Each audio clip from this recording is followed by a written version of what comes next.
Hey everyone, the field is wide open and it looks like it's going to be for a while. I want to walk through a few things real quick to point out that anybody who says to any company out there, you just look and find companies that don't have enough pages on their website and just double check that there's not a lot of GPT action happening in that area, in that industry, whatever it is. And the field is wide open to be able to create pages for them. You can charge them 20 bucks a page and just hit buttons to start generating it. What would you generate?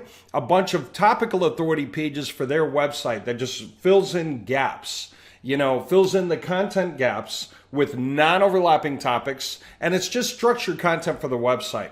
So I'm saying it because a lot of you are asking, what should you do to make some quick money with your websites? And this is something I just want to point out so that people are clear. A lot of people may not have seen this, and this is interesting when you look. So I did a search, Seattle dentist, okay? There are a lot of searches for that, 2,300 a month for the volume. We have results popping up that are organic, okay? And yet this site is pulling in like $7,400 worth of estimated clicks per month. And just this page alone, the home page, is like $6,400 of that. In other words, they don't have to pay anything because they're here, but if they had to pay for ads, that's the kind of money they would be paying for as many clicks as they're getting. That's the cost of 2,000 clicks to their site would be about $7,000. Okay, so this next one down here is getting about 1,400 clicks a month, for $5,000 worth of clicks that they don't have to pay for. They're getting their clicks for free. Okay, next company down, and then we got some directories and stuff. Now, what's the point I want to make? I was thinking for the longest time with all of this eruption of GPT, everything happening out there, that all these companies are using it. And then I realized, well, the companies aren't web savvy. Half of them don't even know what's going on. They never watch the videos other than they're waiting for a robot to walk in the door, sit down in a chair and start typing in their computer to take over everything. Then I thought, well, okay, what about all of the SEO types out there that are learning all this stuff? Of course, they're approaching the companies. No, they're not. And so the companies are just blissfully unaware of what's going on. And they don't see a reason to do anything about it if they're at the top. But do you know who needs it? The guys who are further down, like on page 4, right? You go to a page 4 guy that's not doing very well, and you create good topical authority for their website, Google's going to suddenly respect their website a lot more than it has been, and they will rise in rank. Right? All other factors being equal, if you are here because you settled here, Google said so, and then you make dramatic improvements to your site, you start climbing, period. You make more improvements, you start climbing. Okay? That kind of thing. Now, that's within the context of course, you need some backlinks and some domain authority, but it's not like the guys with the highest domain authority are naturally at the top. It is a combination of quality content and backlinks in almost any combination. Okay, let me prove it to you. Top guy, Dental Care Seattle. That's what I did. I opened like Dental Care Seattle, downtown Seattle dentist, this guy, Seattle Smiles Dental. I skipped the directories because that's not apples to apples, but this guy, right? So I just opened some of them, all right? And I'm looking at the number of pages on their site. I mean, surely by now I thought they'd have like 1,000 or 2,000 or something like that, but no. They've got like 145, 47, 131, 29. If you're thinking, how can you be on the front page with only that few pages? There's a couple of reasons. One, they're a known quantity. They have probably submitted their card to Google, gotten some post mail flyer in the mail and confirmed that they are in fact them. Or they've set up another stuff to prove who they are and where they got their degrees and stuff like that. And whatever kind of blogs they've been writing on and guest posting and social media, they tied enough together to make it clear that they're real. Okay, so Google's like, you have verified to me that you're real, so it's easier and more interesting for me to rank you higher. Now, again, that's part of a bigger picture, but having said that, man, these guys are not doing anything. Okay, here's the other thing I want to say. 145 results. When's the last result? When did this guy update anything or create anything new? When did a page just get created, like in the past month? How many pages did this company make in the last month? None. How many in the last year?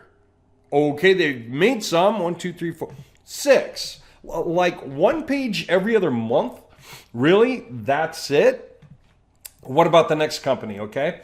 So, tools, like anytime past month, right?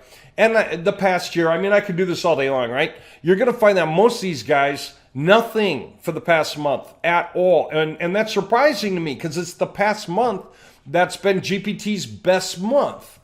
Aren't these guys needing to compete like mad on this stuff and doing it? And the answer is no. You know what that means? The field is wide open.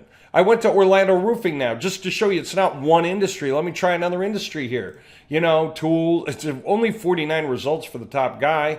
Anytime for the past month, what do we got? Nothing. Okay. So, and I'm looking at the pages guys have on their sites, and they're tiny.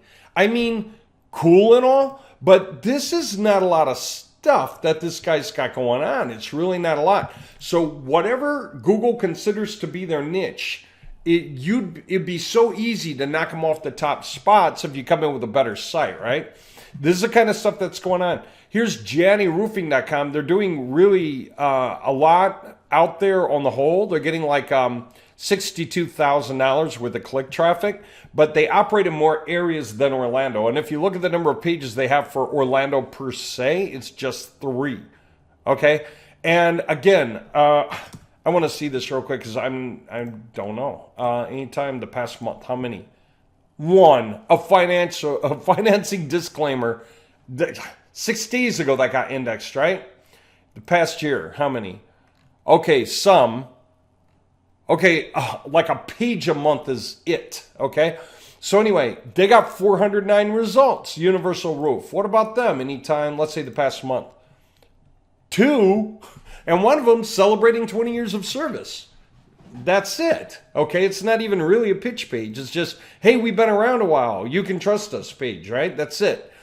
Oh my God. So I did this through different industries. I checked out different things. I find that plumbers, there's more plumbing SEO happening out there on the whole. So it's a little more competitive, but really not a lot. And that's the craziest thing in the world, is seeing all of these companies with all of this power not using it. And so what happens if you step into companies on page 2, 3, 4 who have small websites and you start creating better ones? You can start to overtake these winners real quick. So then the question becomes, how hard is it now with our tools to create totally cool page breakdowns? I'm going to show you. Okay. I built a stack of prompts. They go out to the DCCP guys. Those of you who get websites off website-installer.com for yourself, you can go in and use the article generators to make this on your own. The concept of Topical Authority, I'm just going to walk you through it, okay? You say, what is the website generally about? And GPT studies it. And then you say, okay, now that you know what the website is about, create 20 main topics that we must talk about. They're mainstream, people search for them, and or Google's expecting you to have that information on your site. Let's go. So then the system does it. So literally, that's the idea. Let's talk about a website for the project. And I told it, yeah, this website and particularly this particular page off the website because we're going to go for a topic. And it goes, okay, I understand what the company's about. And so what's the niche going to be? And I said, printed plastic cards. This is for plastic cards, business cards, right? And it goes, okay, and here we go. Types of printed plastic cards, right? Primary keyword, types of plastic cards. It's an informational keyword intent. I'm having this thing figure this stuff out because then it's going to write according to this. Designing your cards. Plastic card design is the keyword. Informational. Printing technologies for plastic cards. So check it out. I mean, customization options, durability of material, security features, environmental impact and sustainability, cost considerations for bulk orders, trends, integrating technology like RFID chips or NFC, everything. Legal and compliance, case studies, which we can easily create now, marketing strategies, global market for printed plastic cards, troubleshooting common issues, future of the industry, and so on, right? What's the point? Google is going to reward the best organized websites with the most pages covering the most topics about the very thing that they're promoting, right? Google doesn't rank business sites that are just pitching. They rank business sites that also teach you whatever you want to know about what they do, okay? Because the business sites figure that out. If they want to outrank the other business sites, they need to talk about the topics in detail. They need to reverse train, the customer base to raise the customer base up to a level where they're ready to commit to the deal, whatever it is. So now what do? We got these 20 awesome pages, and they're going to be written in the right way. Some of them informational, some of them commercial investigation, whatever it is. Now what? It asked me if I want to make some changes. I looked through the list and said make 2. And so I told it, yeah, make these 2 changes. It goes, okay, what now? I said, let's continue. Is it for a specific city, metro area, or region? No, nationwide. In this case, it could have been for an area, like Orlando, right? Okay, it goes, now I know what you need. And so guess what it does? On top of that topical authority that talks all about the topic I want, it's going to subdivide, and inside each topic, it's going to make sure to hit important points. So we're going to have 5. And they're called subtopics. We're going to have 5 subtopics per topic, okay? And with our 5 subtopics, we're filling in content gaps, right? If you're going to talk about types of printed plastic cards, there are a lot of things you could say. There's probably 100 things you could put in here, but that's kind of overkill. But let's start talking about at least enough. And that's ownership of business cards, gift cards, and membership cards. Benefits of choosing RFID or NFC enabled cards, comparing transparent and frosted plastic cards, role of plastic cards in customer loyalty programs, understanding prepaid cards and their uses. And in each case, it gives a keyword and it tells us what the keyword intent is, the search intent, so that when we write the page, it is aiming true to what searchers are trying to get out of the page, okay? Talk about amazing organization. First, the topical authority. Then within the topical authority, we said, what are you going to write about? In each case, I want to know what you're going to hit on. And it goes, no problem. I'm going to hit on these 5 things. And I'm going to write it for the right kind of keyword intent, for the right kind of keyword. And I'm going to, for designing your plastic cards, I'm going to write about these 5 things.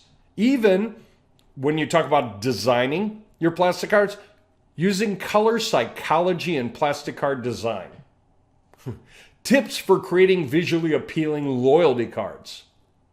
Design software options for plastic card creation. What is the point of all this? It's not necessary for the company to do every single one of these things. Nobody has to proof it all out. We can create all the informational pages and stick ads in the pages that are clickable to the company's offers. So whoever's reading about the information, if they're like, hey, I'm ready to go now, I need to buy me some plastic cards, they can click that link because it's right there offering itself to them. Also on those pages, we can have the top menu, which is the main pitch pages for the company. Okay. We can also have a pop-up, like a welcome pop-up or an exit pop-up. We can also have that call to action bar that glides up and down on the page. We can also put videos into the page that just kind of introduce more of why you would want to come to this company for the cards. See the value?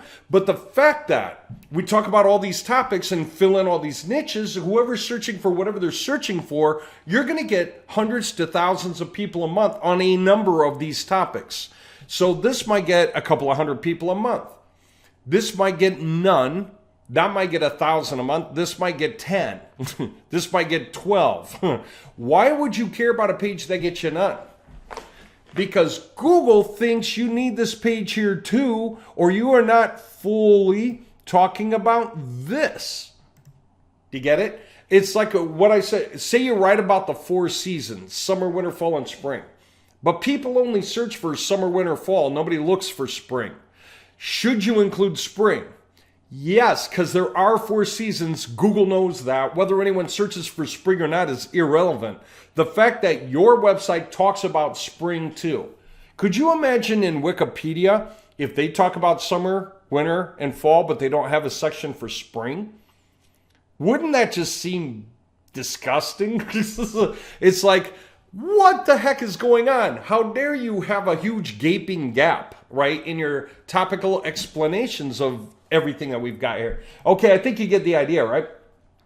So now that I got it actually figuring out what it's going to write about, and yes, we're going to make a page for each and every one of these. Every single one of them is going to have its own dedicated web page with the backstory that promotes that company or talks about that topic, whatever it is that we're going for, because we can put ads into the pages. And guess what it's going to do? It's going to write it to about 1,800 words, sometimes less, sometimes more, but it's going to make a full page. And we built over the past couple of days, this was so hard because GPT likes to throw wild cards into the mix when they're producing stuff. So some of the pages would come out with no headers. Some of the pages would come out with no line breaks. Some of the pages would be too short. And it's like, what are you doing? The instructions clearly say don't do that, and you're able to read the whole backstory. So why are you doing that? And that's just GPT's programming. Be different all the time, right? Don't be the same. Use different angles and throw in wild cards. It's like, for crying out loud. So what we had to do was build checks into our system. When a page gets created and it goes to get added, if the page fails any of the checks, we have a bunch, then toss it out and rewrite it on the spot. Why? Because we want to ensure that our sitemaps have no pages that are like 1 out of 10 quality or 2 out of 10 quality or 3 out of 10 quality. We don't want 3 bad pages in a row somehow. And our sitemaps, right? We want our entire sitemaps to get indexed. So we just finished building that in, and we've got one last fix we have to do. Right now, it'll throw out everything bad and redo, and then if it comes back crappy, it'll throw it out and redo it again. There's a potential for an infinite loop. Well, since it's writing the page every single time and then throwing it out, that's costly. So if there's an infinite loop, that's kind of dangerous. So what we're doing right now is building in the check stops that put limits up that the user, like me, can specify when I start to run. I can decide how many times I can try. And then if it doesn't, what happens to that page, whether it gets tossed or marked as an error page. And then we try rerunning all the error pages at the end, just in case we can knock that down. If we knock it down substantially, we can try to run the rest of them out. So a number of times to loop normally, and then a number of times to loop for error pages, that kind of thing. So we're building that in now, so no infinite loops, no fear, right? That you're going to get uncontrolled on the budget. Let me come back to the point. Do you know how many companies in this industry have this breakdown that makes sense? Case studies, successful use of printed plastic cards, breakthroughs in branding with plastic cards, and it's a case study about that. Loyalty programs and their impact on sales, there would be a case study about that. Innovations in security features and their success stories, right? Like the chips. Creative marketing campaigns, there will be a case study for that. Analyzing ROI from high quality printed plastic cards, case study for that. What's the point of case studies? They give real world context to read so that when you look through and you're like, wait a minute, I've been wondering, how do you analyze the ROI? Or what are some creative marketing, what would the effect be of doing it that way? What are some innovations in security features? Because I might need that, Then having the case studies just helps add real world context. You could kind of visualize a case like that happening either to you or if you were to go that route, but it helps you really understand everything clearly. So how many of the competitors are writing this well? And how recently have they updated the contents on their website? And how much are they writing on a page just like that? Or are we going to come in and organize it with a H1 tag, some H2 subsections inside each, H3s inside some of those H3s, bullet points, and then throw in some images and some videos and clickable ads and pop-ups. And guess what? Maybe enable the sidebar with some options. And guess what? All of this means what? Our web pages are better and fresher and newer, and we can write much more complete. You know how many companies have crappy websites and they're just not on the front page? 99%, right? The only guys on the front page are the best that Google could find in each group, even if they're doing a lousy job. What happens if we go in and take some poor guy off page 3, page 4, and just enable him by creating the whole content structure? You know what I would do? I would copy this entire structure I created, stick it in a Word doc, and I would stick it as an attachment on an email, and I would look up the email for all these different companies in this industry, and I just send a quick cover letter going, hey, I can create, an authority topic section for your website that's based on this. We can even look up what you already have so that we don't need to rewrite about it. We just fill in the gaps, and we can make sure all the pages relate to you. I charge $20 a page. We can do the stack, and then you're going to have a whole lot more clout. You send something like that out to some guys who are not ranking well and just make some points. Google loves authority sites. The more you talk about what you need to talk about, the better. So if you have a tiny website, we can make it authoritative in Google's eyes, and you will rank higher and get a lot more traffic to all these different topics. Sounds like 3 or 4 paragraphs if I write it out as a pitch to people. And guess what? I created a GPT that looks up websites, compares it to their competitors, figures out what their missing topics are, writes a sample web page on a missing topic, and then creates what that email should read. So you can just copy paste the subject line, the body of the email, copy paste the sample, paste in a Word doc and attach it, and send it to the guy. And so if you just let GPT do this for you during the day, for all you guys who want to make money, you can make some really serious money, right? And with DCCP, we're auto writing all these pages back to back. Isn't that nuts? So what do we do with all this stuff? Well, if you're in the DCCP, the Digital Control Control Panel, Digital Content Control Panel, then you want this stuff as a table like in Excel. So we are literally going to get all this figured out, man. The topic, the subtopic, the keyword intent, and then the URL slug, if we're going to provide it, we can or not. I was just doing this a certain way. And when you do something like that, then you've got it all organized. We can copy this and paste it right into Excel. And we can take our columns and stick them in the right place to auto run them out. Now what? I created a backstory based on knowing the company and what the company does. Create a relevant backstory for all this. I just pasted the table in here. Said, give me a backstory for everything. And it did. And I mean, this is beautiful, man. Look at this. Types of printed plastic cards. Roll of plastic cards in customer loyalty programs, being a subtopic of the topic. So the keywords, customer loyalty plastic cards. Great starting point. Do we need to have a lot of traffic on this main keyword? No. Google's figuring your keywords out for you. You don't really need to do keyword research anymore. You just need to write about these things and let Google find the 120 or 180 keywords that relate to that page on its own. It's got so much data, it can do it without you even having the keywords on the page. No more keyword density. No more need to worry about it at all. And then when you write, just write the right way, write informationally if it's an informational topic, right? Most topics are. Check it out. The backstory for this one line, company name, understands the value of customer retention, which is why our plastic loyalty cards are designed to foster customer loyalty and repeat business, serving as a tangible reminder of brand value, right? So when it writes this page, it's using this coupled with knowing the company in order to decide how to write best for the company's needs. We have it all set up in the system to be able to handle all that now. Talk about amazing. So we can go through all of our stuff really, really, really fast and really, really, really well. Okay? So how's that look in Excel, by the way? Just to give you an idea. Just copy and paste it. These are the topics, the subtopics, the keywords, the keyword intent, the backstory, right? And that's it. You know what that means now? We're going to make that page, then make that page, and make that page, and make that page, and make that page for the company, right? And we can use tokens so that we can rent the website to a company, and if they ever quit paying, then we'll just change the data for the tokens to another company's name, address, phone number, and suddenly the website's for the new company so that we don't miss a beat. The website still gets all the traffic, but it goes to the new company now, right? So I love it. Whoever's going to buy it, I'm just going to use that guy's information instead of this right here. That's the idea, right? Those of you that run at the large scale, you can do this too. Those of you who are doing this on websites, you got to create the pages one at a time, but you can create this inside your admin panels of the websites. Then this, you can literally copy this and paste it in there, paste that in there.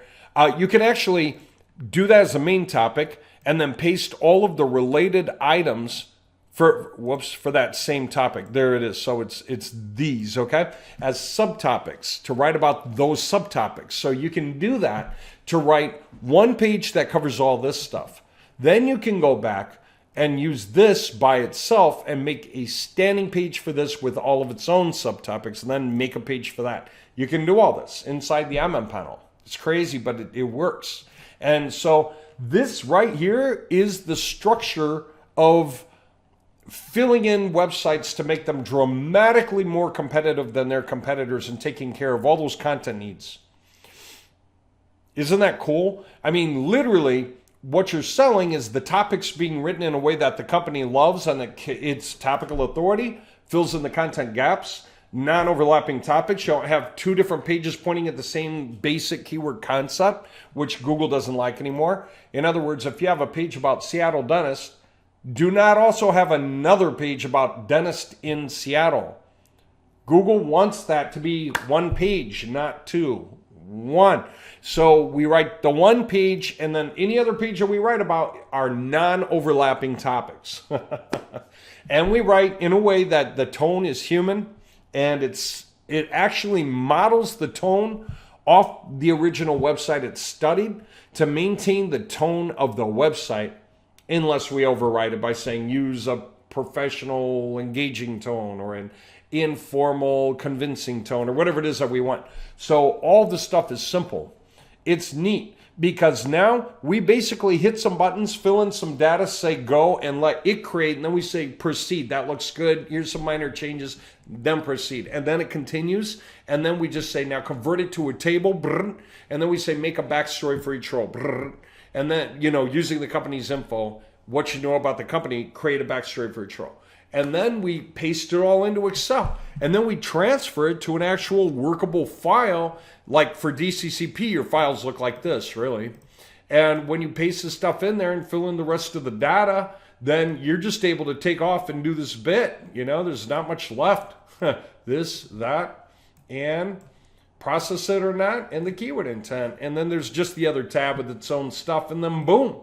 Your system will automatically create every single page for that website that you wanted, whatever websites it is, website or website. So you can take any one website you had that had like 5 pages on it and add the next 100, and they are perfect. Topical Authority, minimizing content gaps, non-overlapping topics, and all the pages are perfect. They're great because the system will check if the page came out right, and if it didn't, the system will scrap the bad page and rewrite it on the spot while it still has all the information in front of it. So by the time it's finished writing the whole website, every single page meets par. Nothing in the sitemap will stop Google and make Google say discovered but not crawled, crawled but not indexed. Assuming that our other stuff is done, like setting indexing to yes instead of no index, but I did a video on that. The things you need to look for to make sure your web page is indexed. And this is the last thing, is using perfected output. Make sure all the pages you create are good pages, solid, fully filled out, right? Or scrap them and do it again, or append, add more information to fill them out better, which we can also do. We have a setting. We can come back into these pages later, and we can say, instead of overriding, in other words, creating new, flip it to a 1 and a 1. We can say go back through all those existing pages, all those URLs that already exist, and add more data. So before I add more data, I'm going to do what? I'm going to actually come up with some new stuff. And guess what that means? I already built that too. A GPT where you paste in the topics you already have with all this information. I just paste it in and I say, here's what I have so far. It's 5 pages for each of these topics. Research it and give me 5 new subtopics for each of those main topics that are non-overlapping with the existing subtopics, and fill in the table in the same style. And guess what? It starts creating the next batch of pages that I'm going to make to add to the website. Or I can have it do what? Take the existing pages with the subtopics. I can say, create extra stuff to talk about onto the existing pages if I want. I can say, let's add case studies to every page. That's not a case study page. Let's add facts to every page. That's not a fact page, or more facts to existing fact pages. FAQs. So the control is insane. And then, of course, the websites monitor the traffic on their own. They watch how far down people scroll. They watch what they click on and what else they click on. And they increase engagement scores and track the guy by IP and location against a page. So if the guy's on a Chicago residential plumber page, but his IP says he's in Boston, that's a mismatch. But if it says Chicago and Chicago, that's not a mismatch, is it? That kind of thing. All right. I think you get the point. I just wanted to put this topic out because we are on the verge of unleashing perfect websites, and we're redoing everything we ever did back through all these new, this whole new approach I just showed you is what we're doing now to create the websites. Everything I ever showed you about look up a ton of keywords in SpyFu and just line them up, and we're going to create pages for those keywords. That wasn't organized. We just made a page for every keyword because we thought Google would choose what it likes. Well, Google's moved that bar. They want better quality, and so we said, okay, we're going to run and do that. And we overdid. We said, no more surprises. Make sure to make it as perfect as you can. So we did. All right.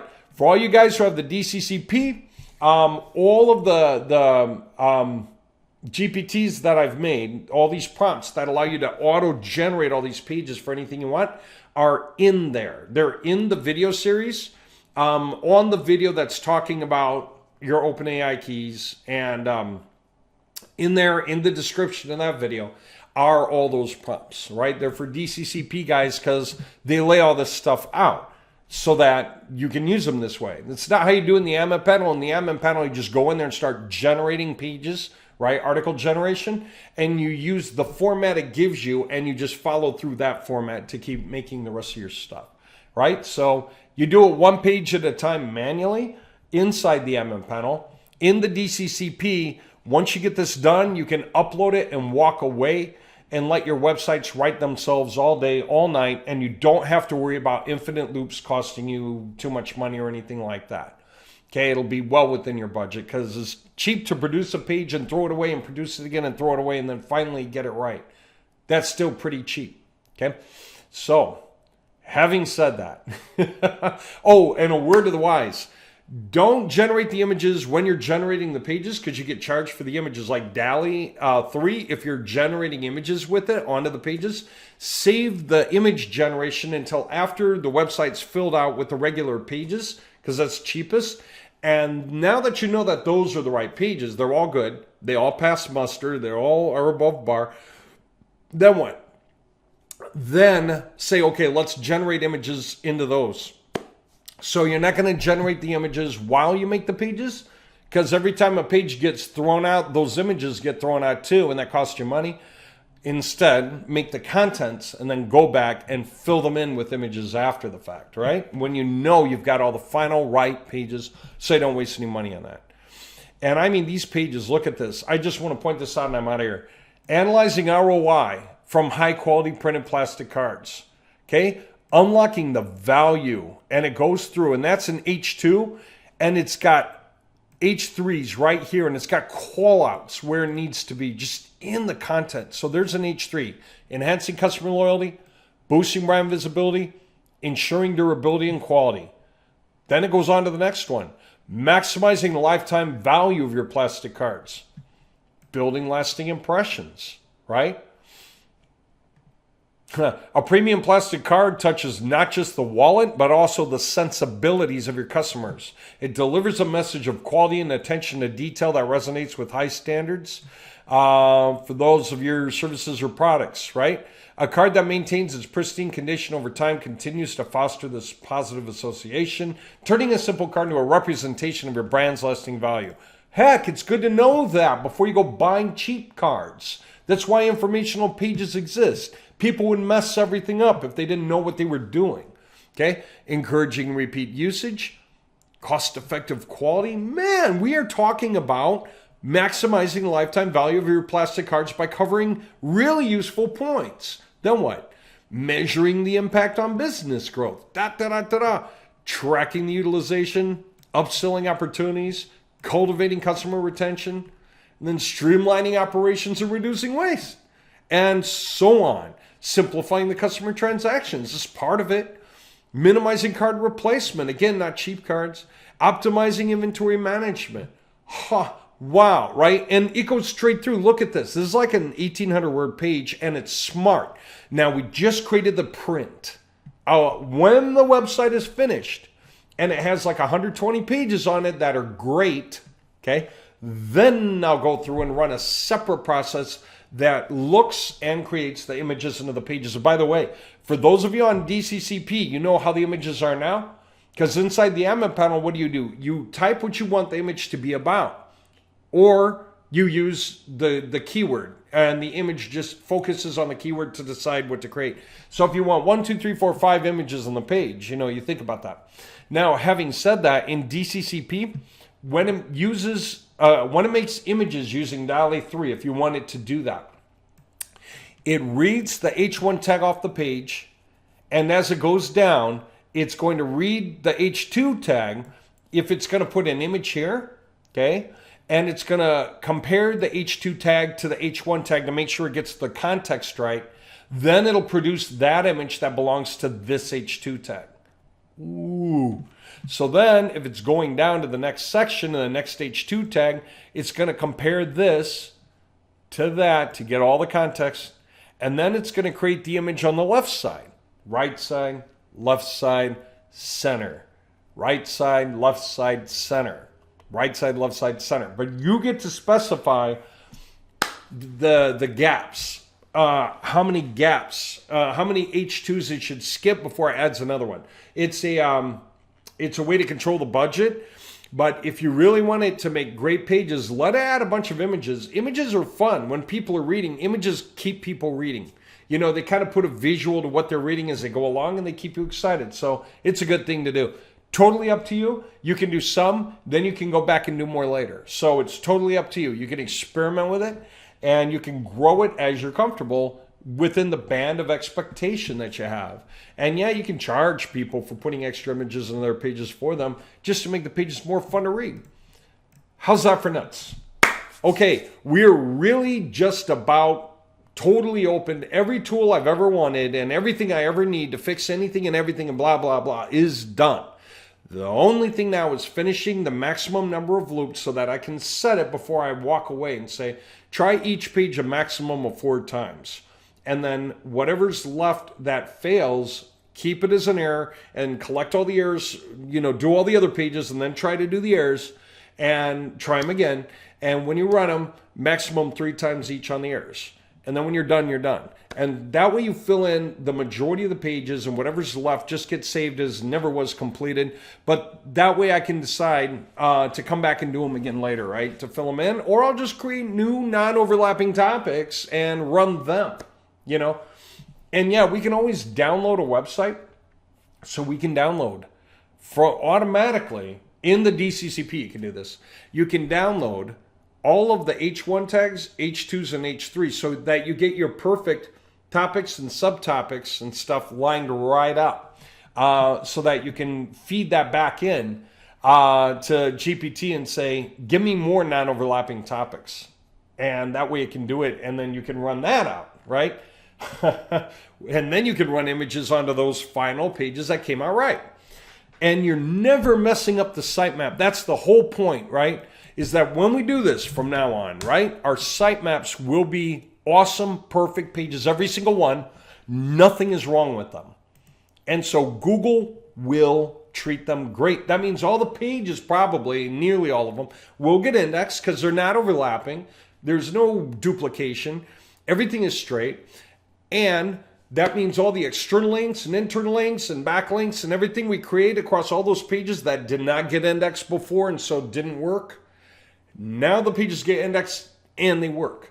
And so as long as we're discreet with that stuff, we're not overdoing backlinks. You don't need 1,000 backlinks to one website from another website anymore. One is all you need. So we have it all set up in our systems to be able to handle that. Those of you in the admin panel, there are easy ways to do that kind of thing, and interlinking and cross-linking and table of contents. All of that still push of a button. What do I mean by that? I did it here. This is the last thing I'm going to say. I did it here. I just want to point out. Okay? Table of contents, right?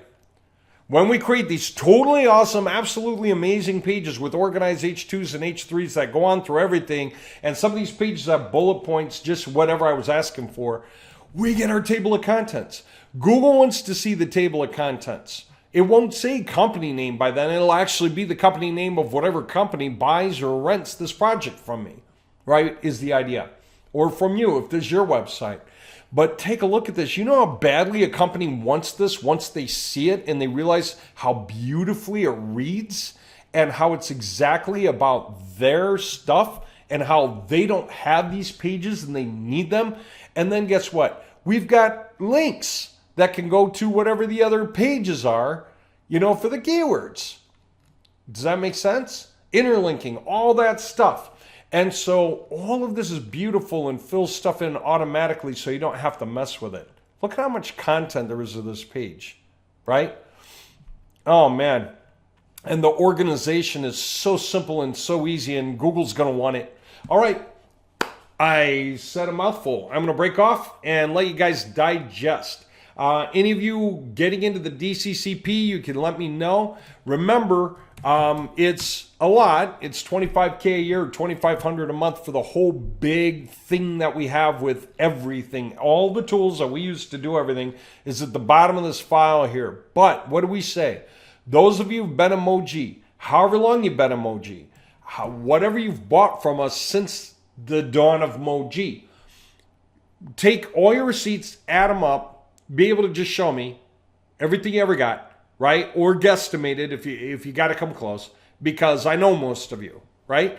And those of you who've been around a long time, and send it in. Just say, hey, I've already paid this much, because we knock it off the total, and then the rules break down from there. So if you already paid like $12K since the beginning of Moji, that's $13K left or $1,300 a month. Yes, that's right. Now, for those of you who paid like $25K or more, unfortunately, we have to do a minimum $5K total. There's no way we can get below that, because we actually have a lot of servicing and stuff to pay for that you run up charges for us for sure when you get this. This isn't all profit to us at all. By the time we're done paying for the C panels, the servers, the server tech and everything to include your needs, that takes away a chunk. So 5K is as low as that gets, which is $500 a month. But for those of you who've spent at least $20K since the beginning of Moji on our stuff, and you can show me that, then yeah, you can get access for $5K a year or $500 a month. It's up to you. Isn't that nuts? And you're going to be able to control like 100 websites for the price of a single 5-hour energy drink per day for every 100 websites, right? No problem. Okay, so you can do the most incredible projects ever once you get this thing on a roll. All right, I'll talk to you later, but yeah, I hope you like this stuff. And I'm not saying it because I'm running around doing new things. I've been working on the one big thing is getting all this stuff right. So every website that never indexed well enough, every website that never ranked high enough, every website that's not getting enough traffic, we know how to fix now. And we built every tool we need to make that happen. We can make better websites than anyone. We know it. So now, the last thing I have is the infinite loop fix. And as soon as that's done, I start unleashing lots of instances, writing at the same time, overwriting all the old websites to make them much better. And all those website flipping club websites, all of that for all the industries we're going after, whether it's horse trailers, everything is getting rewritten. All the clients, everything that's been behind, we're fixing, okay? Just letting you know, it's all going to happen really, really fast, very, very soon. All right, and for those of you that want to get in, man, get in. There's other things here. You can check them out. And aside from that, there's just simply templates. You can always go and run a template They're pretty cheap and have a tremendous amount of power. Take your pick, max page speed or stylish design. In order to maximize page speed, the designs are not quite as cool. They're like this.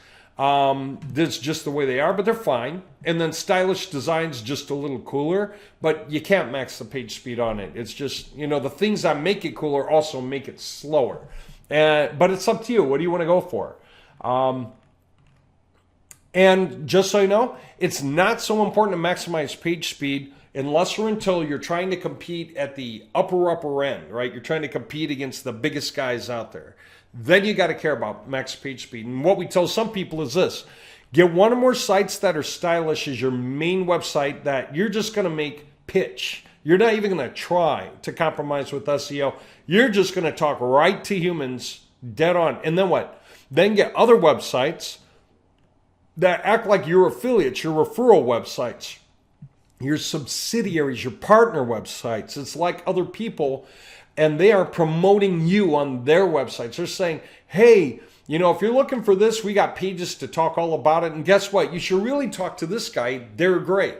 And that's where the clickable ad banners come into play, the drop downs, the call to action, call now, whatever it is.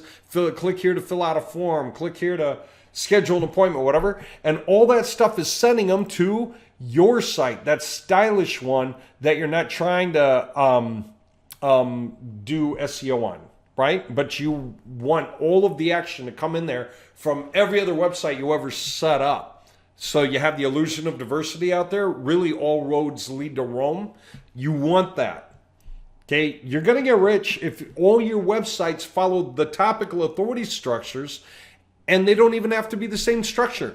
I can do the topical authority with a bunch of subtopics here on one site, topical authority with other subtopics here, topical authority with more, and they're going to be overlapping across them, but they are different websites. So they're going to show up in Google for different combinations of keywords and look different to Google no matter what, but every page will be perfect on every one of those websites. Crazy. We could never do it before, but we can now. So as soon as I'm done with the infinite loop fix, which will be like by the end of the weekend, then we're off to the races and everything gets made perfectly. I'm totally excited. All right, guys. See you soon.